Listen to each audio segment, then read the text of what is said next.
Assalamualaikum warahmatullahi wabarakatuh.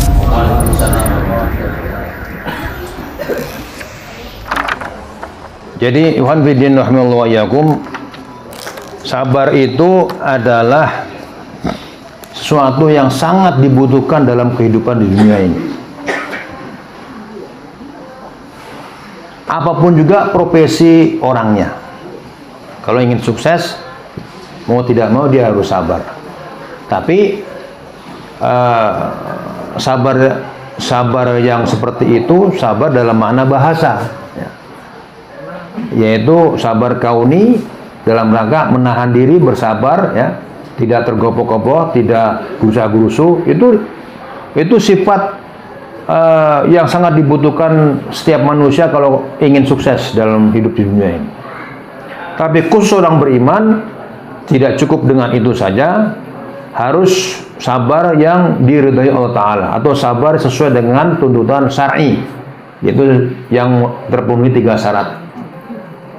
Lillahi Ta'ala, ikhlas, bukan karena untuk mencari duniawi sabarnya itu, karena mencari itu Allah Ta'ala.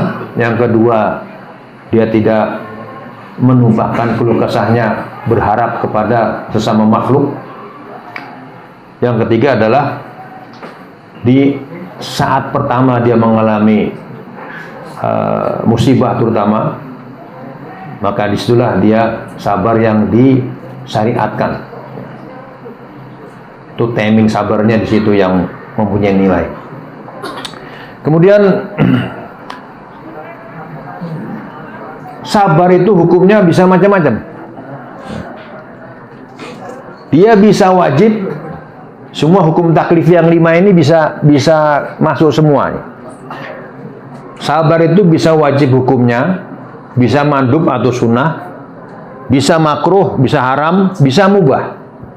Jadi 5 ini namanya hukum taklifi. Hukum Islam itu kan ada 2. Ada hukum wad'i, hukum taklifi. Kalau kita belajar usul fikih, kita akan temui penjelasan ulama seperti itu. Syariat Islam, hukum Islam itu ada 2 aspeknya.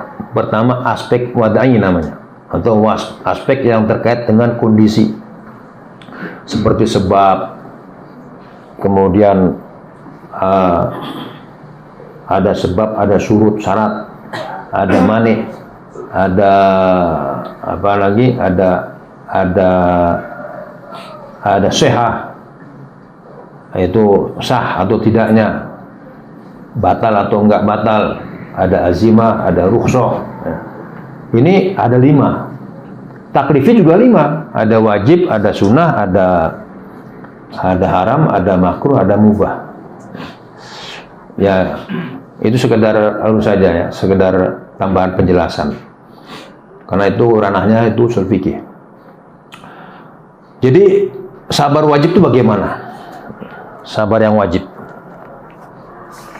Sabar yang wajib ini ketika kita sabar di dalam taat kepada Allah dalam hal-hal yang wajib.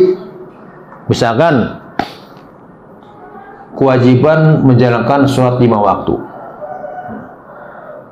Kita harus sabar menjalankannya. 5 waktu ini dari mulai subuh dan selanjutnya sampai isya, kita harus tepati waktunya, kita harus disiplin. Kalau usahakan berjamaah di masjid, itu perlu kesabaran untuk konsisten. Untuk konsisten perlu kesabaran. Karena tadi itu, manusia itu kadang-kadang digoda rasa bosan. Ya. Kadang-kadang dihina tetangganya, ya. Dituduh macam-macam, dibilang sok suci dan segala macam, sok alim. Macam-macam lah godaan. Nah itu sabar di situ wajib untuk terus konsisten menjalankan ketaatan kepada Allah yang hukumnya wajib itu. Sabar dalam menegakkan dinullah, iqamatuddin, itu juga wajib. Iqamatuddin itu hukumnya wajib. Sabar di dalam menjalankan puasa Ramadan misalnya. Sabar di dalam menunaikan haji. Haji kan banyak juga godaannya, ya kan? Coba dengerin cerita orang yang naik haji itu. Ada aja godaannya, baik ketika berangkat maupun ketika di sana. dan pulangnya juga.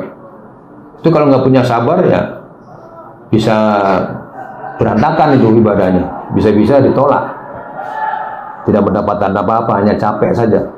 Puasa juga demikian, kalau nggak ada sabar, ya puasanya hanya menahan lapar dan haus saja. Sisi Allah Ta'ala nggak ada, ya hanya untuk menunaikan kewajiban, tapi pahalanya nggak ada. Itu namanya sabar yang wajib. Sabar yang mandub, sabar yang sunnah, sabar meninggalkan hal-hal yang makruh, sabar dalam menjaga hal-hal yang sunnah. Puasa sunnah, sholat sunnah, sedekah yang sunnah, sabar terus ditekuni, diteladani terus, ya, telaten menjalankannya. Ini sabar yang hukumnya sunnah. Sabar yang haram adalah sabar untuk tidak melakukan hal-hal yang diharamkan. Sabar untuk menahan diri jangan sampai terjerumus maksiat. Maaf. Jadi itu sabar yang wajib ya termasuk. Ini kalau sabar yang haram maksudnya sabar yang diharamkan. Nggak boleh sabar di situ. Misalkan sabar dalam mencuri. Sabar mencuri terus. Sabar minum khamar. Dinasihati segala macam, dablek terus saja. Dengan alasan sabar. Ya. Orang mandek-mandek sabar terus, mendem terus. Nah ini haram sabar yang begini, nggak berlaku sabar. Sebenarnya nggak cocok. Ini sabar dalam makna bahasa ini, ya, bukan sabar yang syar'i itu. Sabar memakan minuman yang diharamkan. Ya. Sabar di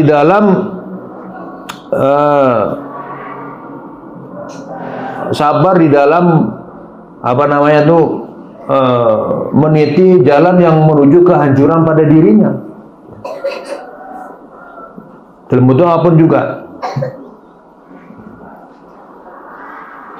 Ini adalah sabar yang diharamkan. Kemudian sabar makruh adalah sabar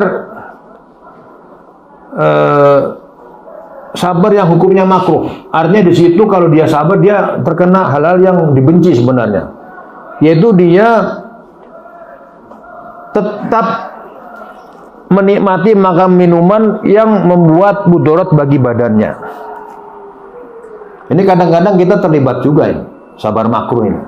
Ya, misalnya sudah ketahuan sakit, kalau dirinya itu makan makanan itu sakitnya kumat. Misalkan penyakit gula, terkena gula ya, itu kan ada anjuran supaya jangan makan itu makan ini ya.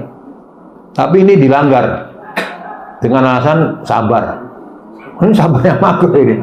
Lama-lama mampus. Udah ngerti badannya tuh nggak layak makan itu. Ya seharusnya dia kendalikan diri. Gitu. Sabarnya sabar dalam rangka mengendalikan diri, jangan sampai menikmati itu yang sebelumnya dia sangat sukai. Makanan minum itu sangat dia sukai itu. Lah kemudian ditakdirkan mengalami cobaan sakit tertentu di mana secara apa namanya ilmu pengobatannya dia harus menghentikan makan minuman yang disukai itu. Lah ini dia tetap makan minuman yang dia sukai, sabar di dalam makan minuman. Nah, ini nggak boleh, makruh ini, karena lama-lama menimbulkan mudarat. Jadi itu bagi dia itu makruh makan itu, makruh minum itu, bahkan haram ya. Kalau memang menimbulkan mudarat yang parah sehingga bisa menyebabkan kematian, maka makan minuman bagi orang tersebut itu hukumnya haram. Bagi orang lain halal ya. Kembali zatnya itu halal. Tapi bagi kasus orang tertentu kan dia mengalami sakit tertentu menjadi nggak boleh, haram. Kalau dia memaksakan diri, nah dia jangan menyalahkan kecuali dirinya. Seringkali kita ini keliru dalam masalah ini, memandangnya ya. Kita berlindung di balik mana takdir. Kalau sudah takdirnya mati ya mati. Ya mati betulan. Jadi kalau ada ini ya, ada mana tawakal yang disalahartikan. Mana tawakal bukan beda sama tawakul, itu beda. Tawakul itu pasrah bongkoan, ya, apapun yang terjadi pasrah, itu namanya tawakul. Nggak ada upaya untuk bagaimana memperoleh maslahat dari mudarat. Tawakal yang baik itu umpamanya kayak burung itu. Burung itu dari sarangnya pagi-pagi dia sudah keluar. Maknanya apa? Ada usaha kan untuk cari makan. Dia keluar pagi perut kosong, terbang sana, terbang sini. Padahal dia kan nggak ngerti juga tuh di mana ada makanan, ya kan? Apakah di sana, apa di sini? Dia terbang cari, ketemu mencrok di pohon atau apa, makan, masih belum kenyang juga, cari lagi yang lain. Nanti sore pulang kenyang. Itu kata Rasulullah adalah perumpamaan sebaik-baiknya tawakal itu kayak burung itu. Artinya ada usaha, ya. Ada usaha untuk memperoleh kemaslahatan dan mengirik modal itu ada. Jadi kalau umpamanya saya ini makanan minuman jenis ini bagi saya ini kurang bagus, bisa menimbulkan mudarat. Maka tawakal mananya usaha supaya ya jangan dikonsumsi. Kalau saya lewat jalan sana tuh saya bakal kesasar. Ya jangan terus nekat malah terus lewat jalan situ, udah ketahuan nggak jelas mau kemana arahnya, ya kan? Tapi ada yang aneh juga. Saya pernah punya pengalaman, punya teman mujahidin Afgan. Dia ini waktu suatu ketika saya pergi sama dia karena ada pertempuran di suatu front di provinsi namanya Paktia. Teman ini orang Kunar, provinsi Kunar, ini provinsi lain. Terus kita sepakat pergi.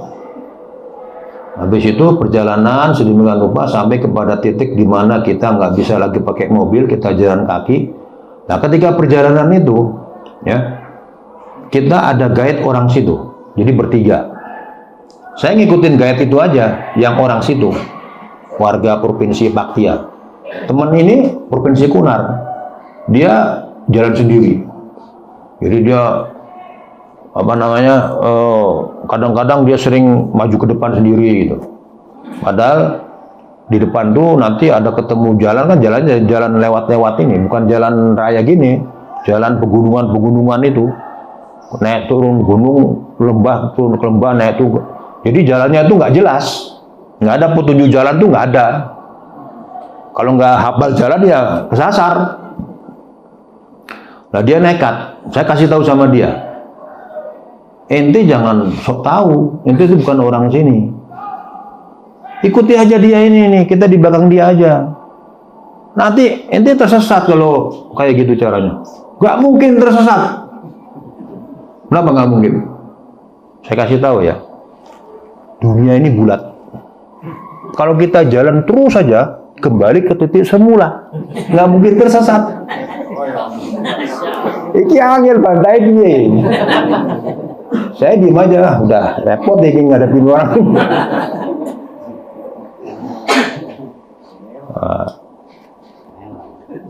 Jadi ada usaha bagaimana sampai di tujuan dengan jalan yang benar, ya. Kenapa disebut siratal mustaqim? Ihdinas siratal mustaqim. Ibnu Qayyim rahimahullah dalam Madarijus Salikin menjelaskan diantaranya mustaqim itu lurus, sebagaimana terjemahannya kan, jalan yang lurus. Sekarang jalan yang lurus dengan jalan yang belok-belok itu lebih panjang yang mana? Dengan titik yang sama loh. Titik A, titik B lurus jalannya, ada rute lain tapi belok-belok. Itu lebih panjang yang mana? Yang belok-belok. Coba kalau antum antri di suatu, katakanlah kayak di tempat apa itu, antrian ya, panjang. Pasti dibikin kayak ular kan. Coba kalau lurus sampai keluar, sampai kejar, sampai keluar kantor, maka biasanya dibikin kelok-kelok tuh. Ya. Jadi kalau diluruskan tuh bisa jauh itu. Jadi kita mencari jalan yang lurus menuju surga, menuju Allah Ta'ala, itu jalan yang terpendek. Ihdinas siratal mustaqim itu jalan yang paling terpendek, ya. Kemudian jalan tersebut mudah dilalui. Itu siratal mustaqim tuh. Kita minta kepada Allah supaya ditunjukkan itu. Nah ini kok malah milih jalan yang muter-muter kan? Jadi usahanya begitu. Bagaimana jalan yang terpendek ini? Tidak ada halangan. Kemudian sabar yang mubah. Nah, sabar mubah ini sama saja, yaitu sabar dalam masalah kalau dilakukan nggak apa-apa, hukumnya kita nggak lakukan juga nggak apa-apa, mubah saja. Ya. Mubah. Itu sabar yang mubah. Jadi boleh-boleh aja. Walhasil sabar ini ketika kita melakukan hal-hal yang syariat hukumnya wajib, di situ sabar hukumnya wajib. Sebaliknya, dia menjadi haram ketika kita menghadapi sesuatu yang secara syariat adalah diharamkan. Nah, itu intinya itu, ya, hukum sabar ini. Kalau secara umum ya sabar secara syar'i, sabar yang untuk kebaikan itu wajib, ya. Karena sabar itu separuh dari iman. Nah, sabar ini jenisnya 3, yaitu sabar di dalam taat kepada Allah, sabar dalam menjauhi maksiat, dan sabar tertimpa musibah. Nah, 3 ini wajib hukumnya. Sabar dalam taat kepada Allah udah jelas, yaitu perintah-perintah syar'i yang hukumnya wajib, kita wajib sabar. Kemudian sabar menjauhi maksiat, mengendalikan diri supaya tidak terjerumus godaan untuk kepada kemaksiatan. Itu jelas wajib. Sabar dalam terima musibah, itu juga wajib. Kita terkena musibah, wajib bersabar.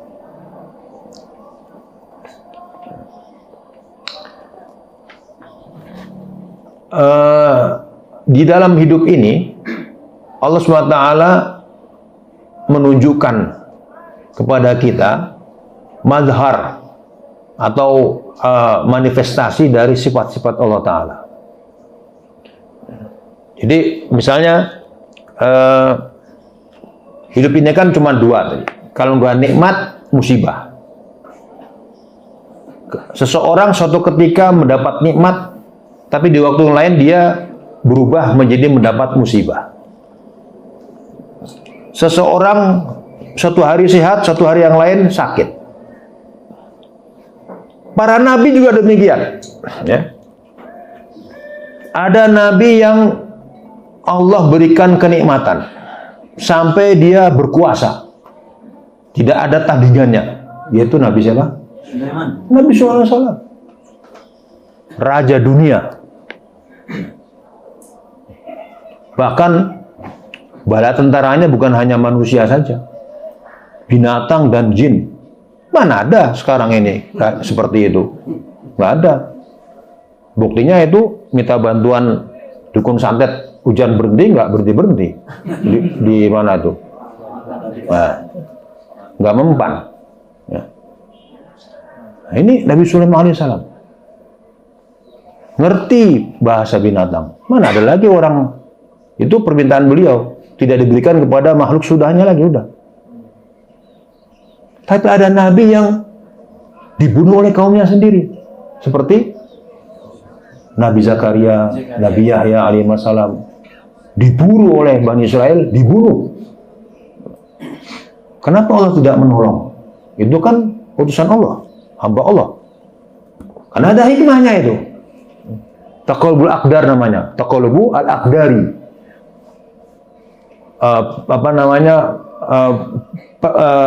Perpindahan qadar, ya.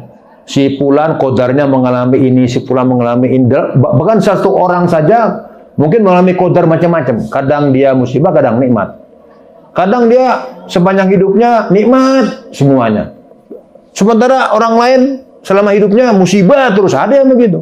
Ini namanya taqabul aqdar. Kenapa demikian? Karena ada hikmah. Ada hikmah. Hikmah itu ada yang dijelaskan, ada yang rahasia. Misalkan secara eksplisit, namanya hikmah mansusoh. Hikmah yang ada nasnya di dalamnya, dijelaskan. Tapi ada hikmah yang ranahnya istihadi, hanya ulama dan ahlu hikmah yang mengerti. Apa hikmahnya begini, begini, begini. Tapi semuanya itu disikapi dengan sikap ujungnya untuk memahami siapa Allah, man huwallah. Man huwallah. Di semua kejadian-kejadian yang ada ini ujungnya adalah untuk menyadarkan manusia, diri kita, khususnya juru dakwah, untuk memahami bahwasanya siapa Allah. Kenapa kita harus ada di dunia ini? Untuk apa? Dan akan kemana? Itu semuanya begitu. Jadi adanya, misalnya adanya musibah. Orang terkena musibah. Musibah ini adalah qadar Allah. Untuk apa? Untuk mengetahui apakah si fulan ini bisa sabar. Artinya ada unsur peribadatan. Sabar itu kan ibadah. Jenis ibadah. Apakah hambaku si fulan ini ketika tertimpa musibah, dia menjadi hambaku yang baik, hanya beribadah kepadaku Allah Ta'ala, atau dia putus asa? Ketika mendapat nikmat juga demikian. Jadi sabar itu adalah salah satunya dari upaya menghadapi warna kehidupan ini.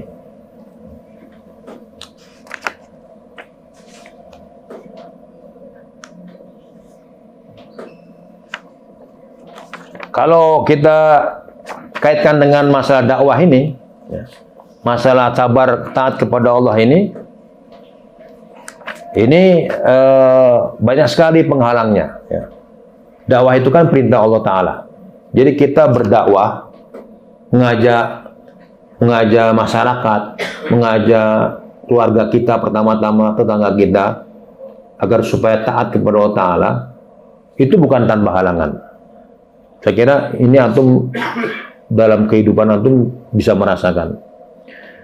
Ada i'rad, ada apa namanya, rintangan, ada halangan dari manusia itu sendiri. Dalam arti kata, kita tertolak dakwahnya. Kita tidak didengar. Nah, itu juga ujian. Ada juru dakwah yang memang diberi Allah keberhasilan, jadi dia didengar orang. Tapi ada juru dakwah yang Allah uji dia, tidak ada orang mau mendengar. Seperti para nabi juga. Para nabi besok di hari kiamat itu kan ada nabi yang sendirian, nggak punya pengikut. Ada pengikutnya cuma 1 orang, ada 3 orang. Ada yang lebih banyak lagi. Nabi Musa AS itu banyak, lebih banyak lagi adalah Rasulullah SAW. Kenapa Allah Ta'ala menjadikan nasib perjuangan para nabi itu bermacam-macam? Nah, itu ada hikmahnya, ya. Itu ada hikmahnya, supaya manusia ini memahami bahwasanya itulah qadar Allah, itulah Allah Ta'ala, untuk menunjukkan wahdaniyah Allah dan kudrah Allah. Coba kalau misalnya nasib orang semua sama, semua orang bukan hanya nasibnya sama, wajahnya dibikin sama sedunia ini. Tapi semua manusia yang jumlahnya miliaran di dunia ini wajahnya serupa. Nah, kacau balau pasti dunia ini. Kacau. Ya kan, bisa keliru, istri mana, suami mana keliru, anak mana keliru, wajahnya sama semua. Itu nanti keluar masuk negara juga nggak berlaku tuh, paspor segala macam sama, sidik jari ya sama. kacau balau pasti itu. Ya. Dan yang lebih penting adalah nanti ada orang punya pikiran negatif. Ini Tuhan ini nggak kreatif. Ciptaannya kok itu aja sama, satu jenis. Aja bisa begitu pikiran-pikiran buruk keluar. Setan bisa menang itu, menggoda manusia. Ya. Yang kedua untuk wahdaniyah. Allah itu Maha Esa, Maha Tunggal. Hanya Allah yang menciptakan dan hanya kepada Allah ibadah mestinya ditujukan. Itu wahdaniyah. Jadi kalau kita lihat ilmu biologi, sel itu sama, ya, sel itu inti sel itu sama manusia. Tapi kemudian dalam perkembangannya jadi beda. Sekarang kalau misalnya dari apa namanya dari biji tumbuh-tumbuhan ya, yang sama, itu nanti ditanam di tanah berbeda hasilnya. Dan banyak sekali tanda-tanda alam semesta ini ciptaan Allah yang kita bisa jadikan pelajaran tentang wahdaniyatullah dan qudratullah itu.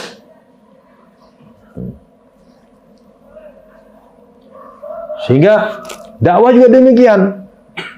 Jangan kita memastikan bahwasanya dakwah saya harus berhasil. Kalau nggak berhasil ini nggak bisa begitu. Ya. Kita hanya diwajibkan untuk menetapi suatu dakwah yang benar. Bagaimana caranya? Apa yang disampaikan, tata caranya sesuai syariat. Sudah. Adapun hasil itu bukan kita yang harus berkewajiban mewujudkan hasil ya.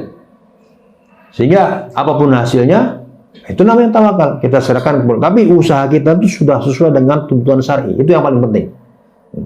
Materi kita sesuai dengan syariat, isinya. Cara kita sesuai dengan syariat, baik itu rukunnya maupun adabnya. Nah, itu semua kita penuhi.